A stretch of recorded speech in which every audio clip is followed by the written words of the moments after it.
Welcome to another change-making conversation from Baptist News Global.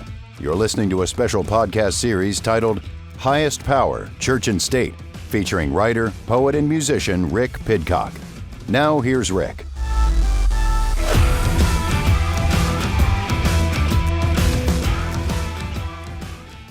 I've met every president since my uncle was president, and I've never seen a president, Democrat or Republican, that is willing to stand up to industry when it's the right thing to do, and they're willing to talk about really difficult issues and to hold his stand on those issues. I've never seen anything like it, and I'm very, very grateful to you. I've sat with industry again and again in a room with him and heard him say, we can't do that. We're going to do something different, deliver news that they didn't want to hear. So I'm grateful to this. This is a milestone. There's never in American history has the federal government taken a position on public health like this. And because of President Trump's leadership, it's not just one cabinet secretary, it's the entire government that is behind this report. We need a united cabinet, and we need to go forward as a single people. I want to thank you for that, President Trump. Thank you very much. Thank you. According to Health and Human Services Secretary Robert F. Kennedy Jr., quote, never in American history has the federal government taken a position on public health like this, unquote. He says, it's not just one cabinet secretary, it's the entire government. But when scientific consensus has so many processes and guardrails in place to determine the best steps forward for our health, do we really want the government to pivot suddenly toward positions that public health officials have never taken before? The Make America Healthy Again movement recently released a report about our nation's food supply, about pesticides and prescription drugs. But since the release of the report, it's been discovered that some of the studies that were cited in the report didn't even exist. Here's White House Press Secretary Caroline Leavitt's response. A notice investigation found that the Hallmark MAHA Commission report that was released last week cites studies that appear to not exist. We know that because in part we reached out to some of the listed authors who said that they didn't write the studies cited. So I want to ask, does the White House have confidence that the information coming from HHS can be trusted? Yes, we have complete confidence in Secretary Kennedy and his team at HHS. I understand there were some formatting issues with the MAHA report that are being addressed, and the report will be updated, but it does not negate the substance of the report, which, as you know, is one of the most transformative health reports that has ever been released by the federal government and is backed on good science that has never been recognized by the federal government. And a quick follow-up, can you talk about what tools or research goes into production of these kinds of reports? For instance, is it AI that's used to put together these reports now? I can't speak to that. I would defer you to the Department of Health and Human Services. What I know is just what I told you. The White House has complete confidence in RFK Jr. and his team at Health and Human Services, despite their report containing references to studies that don't even exist, and despite AI experts finding signs of it being written by AI. They're claiming any issues were simply due to a formatting problem. But if any student or journalist cited sources that were non-existent and blamed it on formatting issues, it would not be acceptable. Unfortunately, this problem of false sources is more than just a problem for RFK Jr. As I was looking into this, I discovered it's been a growing problem in recent years. Last year, research journals had to make 10,000 retractions due to fake scientific papers posing as real scientific research. Professor Dorothy Bishop of Oxford University said, "The situation has become appalling. The level of publishing of fraudulent papers is creating serious problems for science. In many fields, it is becoming difficult to build up a cumulative approach to a subject because we lack a solid foundation of trustworthy findings, and it's getting worse and worse," unquote. According to The Guardian, many of these fake papers have been published by what are known as paper mills in China, India, Iran, Russia, and Eastern Europe. They say it's due to, quote, young scientists trying to boost their careers by claiming false research experience. In some cases, journal editors have been bribed to accept articles, while paper mills have managed to establish their own agents as guest editors who then allow reams of falsified work to be published, unquote. All of this can be tricky to sort through. We have an HHS secretary who swims in feces with his grandchildren, who's fundamentally reshaping what research is allowed to take place, and who is citing studies that don't exist. And the single largest voting bloc in the United States, white Christians, have very little to no trust in scientific consensus. So I decided to interview Kristine Johnson, who is a fellow with the American Scientific Affiliation, and who helps Christians think through these questions to help us sort through it all. I'd like to ask you about the attack on scientific research that's happening today, but before we get into that, I'm wondering what you think about the overall carelessness of our health leaders today, because it's one thing if you disagree with scientific consensus, but it's another thing to take your grandchildren swimming on Mother's Day in a creek that has signs about the water being contaminated with bacteria, infectious pathogens, and feces like RFK Jr. did. So I'm just curious, like, why does there seem to be so much personal carelessness about these things? I think it's an idea that I'm healthy and fit and therefore impervious to these health concerns or threats, or I'm a survivor. I'm living healthy, so I will be okay mentality, which also devalues people who have lived healthy lives but still get sick or can get cancer or have a rare disease or something that's out of their control, even having been in a car accident or an injury of some type that leaves them less capable. And it's unfortunately a very uncompassionate and narcissistic attitude. Yeah, it feels like this kind of toxic masculine macho Superman military tough guy type thing culture that we're seeing a lot today. Yes, very much so. So, ironically, despite not being concerned about the effects of swimming in bacteria and pathogens and feces might have on your grandchildren, RFK Jr. is also very convinced that environmental toxins cause autism. And he specifically has been pointing to vaccines and ultrasounds as part of the cause for autism. And he recently removed the COVID vaccine from the CDC's recommended immunization schedule for pregnant women. So I'm curious to hear your thoughts on how RFK Jr. has steered the conversation about autism away from genetics and toward blaming vaccines. Well, and that's really interesting because the administration has also reduced environmental protections on air and water and is allowing more deforestation and drilling. And these actually are real environmental toxins that could be factors in autism, and those are being allowed to increase while things which have been very thoroughly studied and not shown to cause any influence on whether or not somebody develops autism or is born with autism. He wants to push the blame onto things where there isn't any correlation and where there have been extensive studies showing there's no correlation. It isn't going to make autism decrease when you're looking at the wrong things, when you're looking at the things that we know aren't causes and ignoring the things that we know have influence. So one of the recent controversies has been this Make America Healthy Again report that's come under scrutiny because some of the studies that it cites don't even exist. And as experts have looked over the report, they found signs that some of the issues were likely due to using AI to write the report.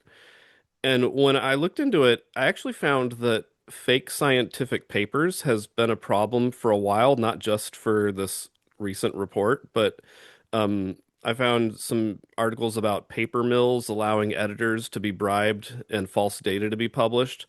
So, why do you think there are so many false papers being published today? And how could a commitment to scientific consensus help us weed those false papers out? Well, the reason why is I think money. I think there's a market to sell these ideas to people who want to hear that information. There are people who already distrust the government and they're looking for alternatives.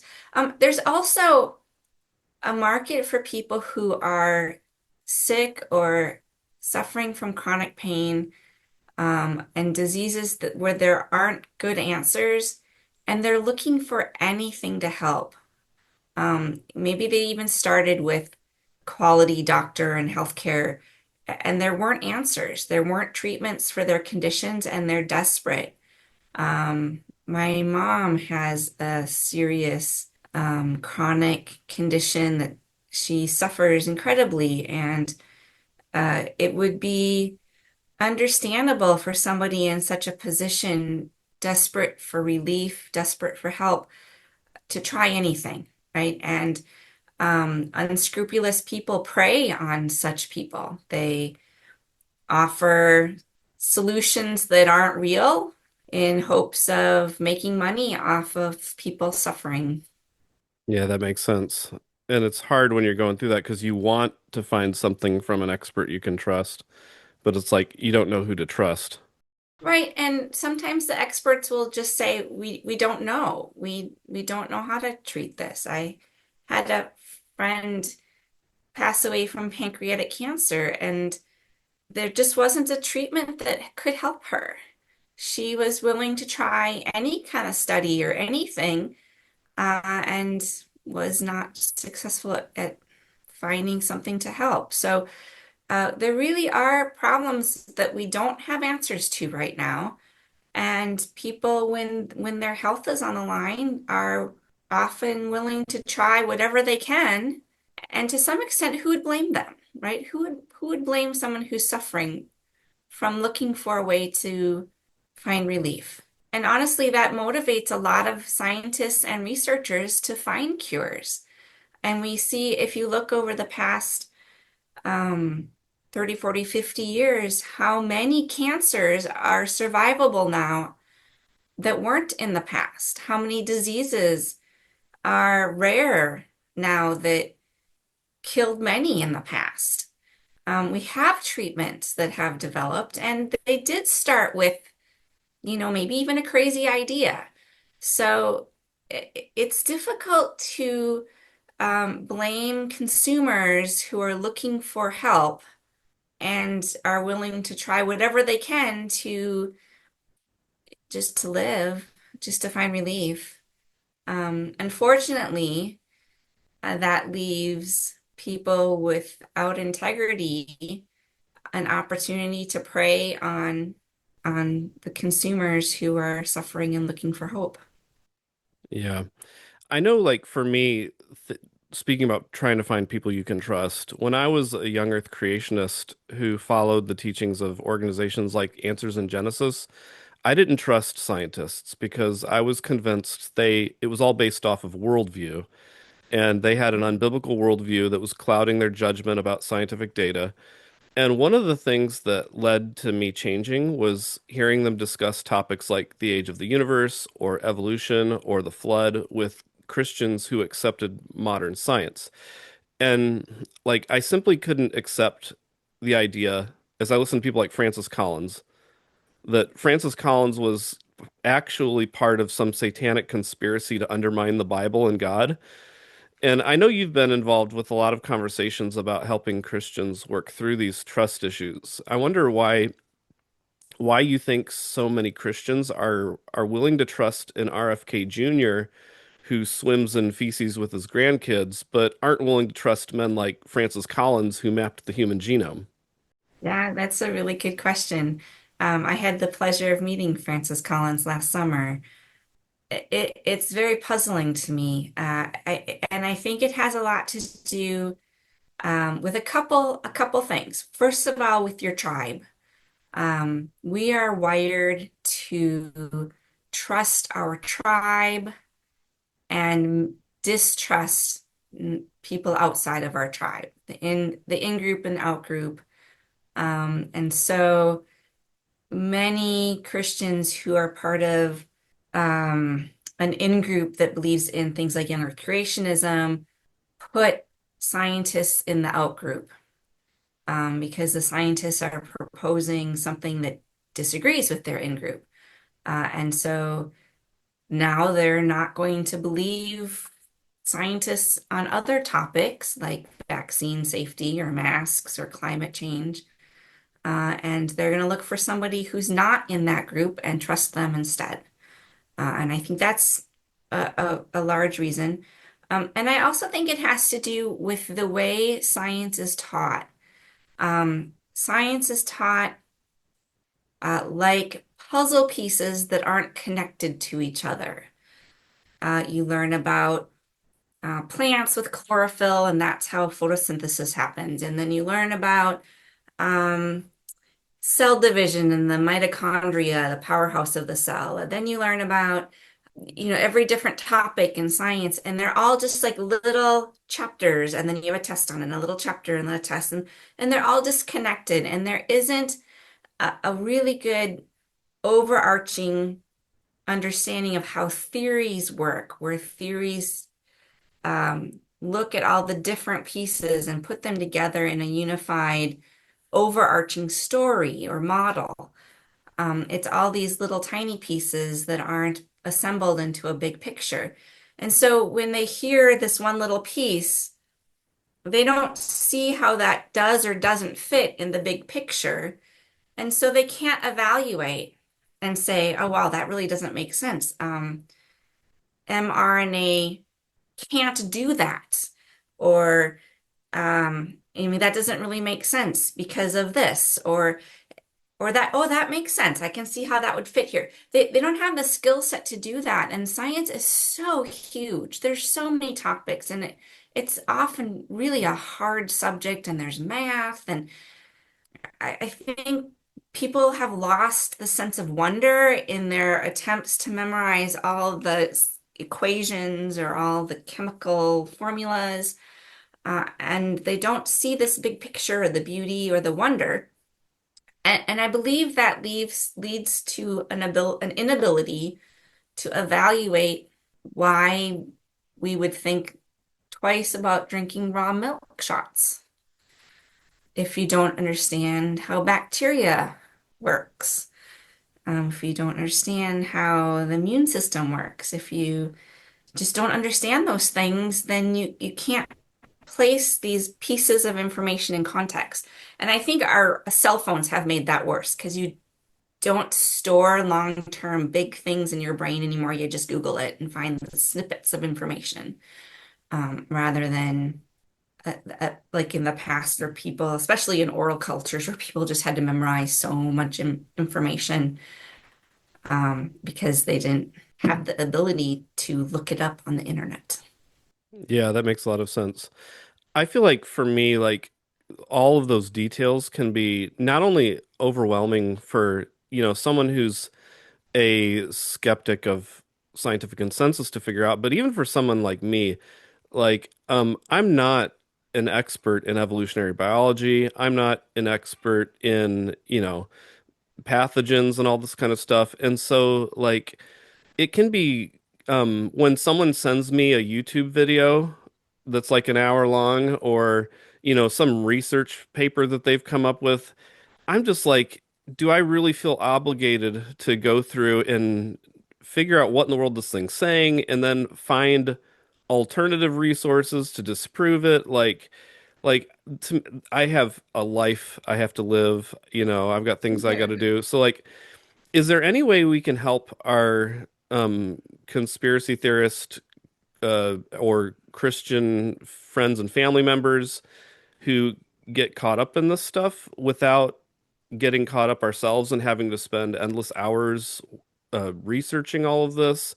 Is there a sense in which there's really not much we can do, and we just need to learn to live with that and build relationships with them despite these disagreements? Well, I think it depends a lot on the person. So I'm an engineer, aerospace engineer, and I did not have a strong biology background. I attended a fundamentalist Baptist Christian school where I took the only biology class I've ever had, and it was a young earth creation based biology, Bob Jones University textbook, and in 10th grade. And so I don't have a strong academic background in biology, and I had questions. I wondered, why do so many people accept evolution? If what I was told was true, that there's not any evidence for it, why would people keep accepting it?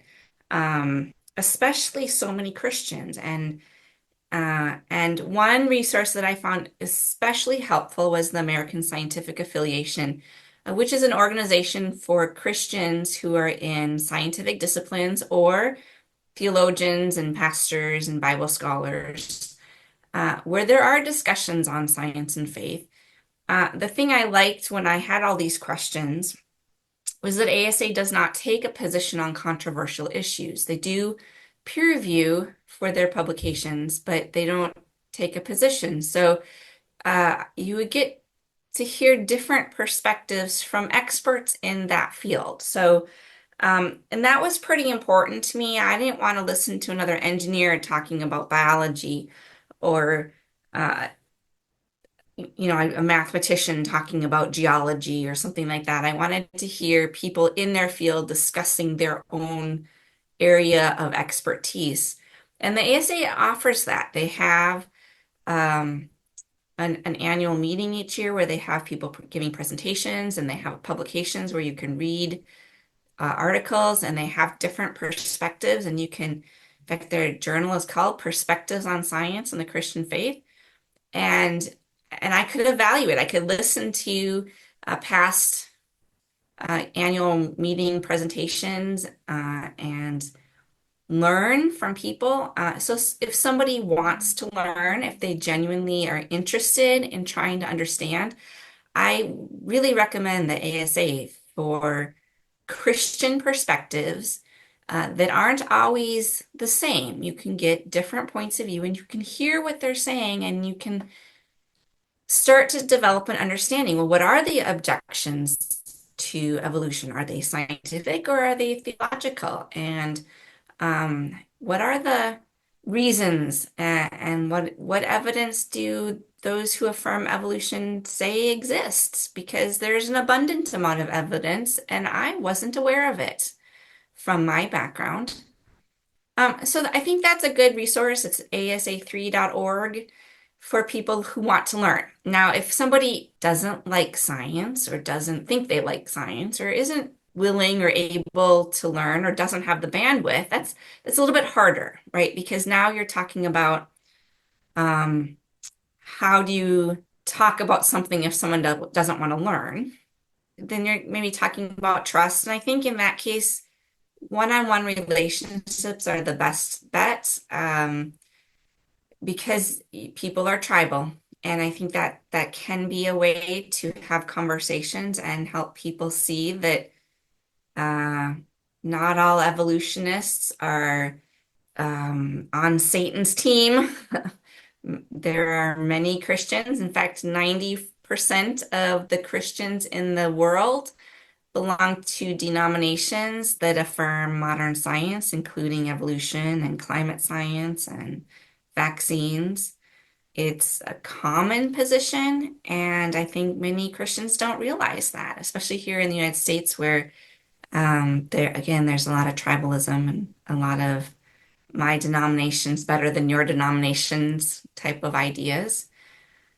But I also think it's hard.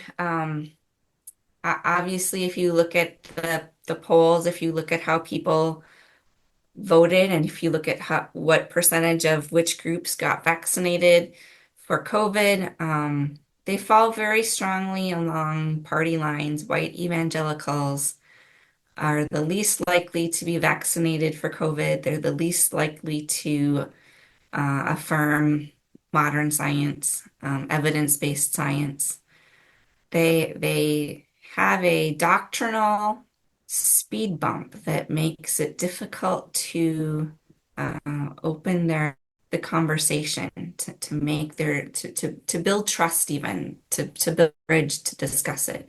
And it's hard. I think in COVID there were a lot of maybe miscommunications or overstatements of the benefits of vaccines, or at least a simplistic presentation of the vaccine benefit, which led to some additional distrust.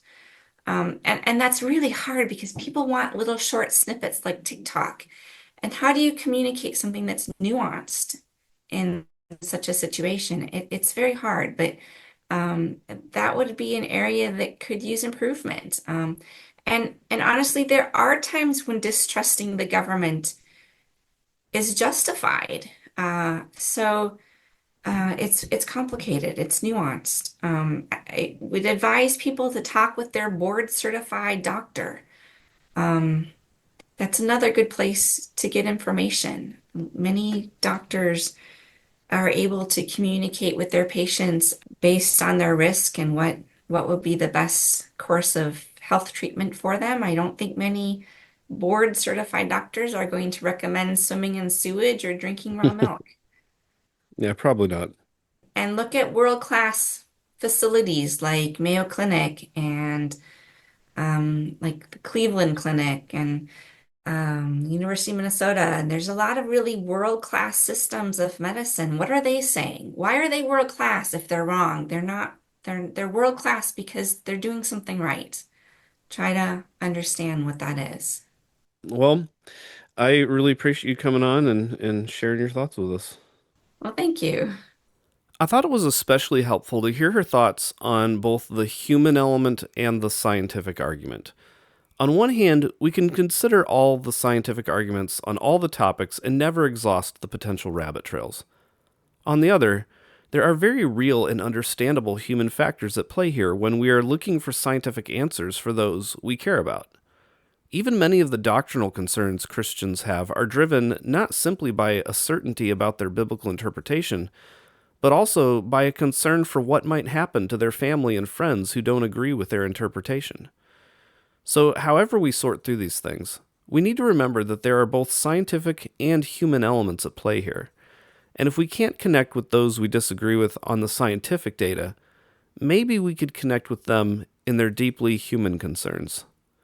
That's it for today. Thank you for listening. Please like, subscribe, and rate us on your favorite podcast platform, and we'll be back with another episode on Thursday. This has been another change-making conversation from Baptist News Global. The episode you've just heard is part of a special podcast series titled Highest Power, Church and State. Be sure to follow BNG daily at baptistnews.com and subscribe to get notifications about future episodes. Baptist News Global is a national nonprofit news service that is independent, free, and faithful. BNG is supported by readers and listeners like you. Learn more at baptistnews.com.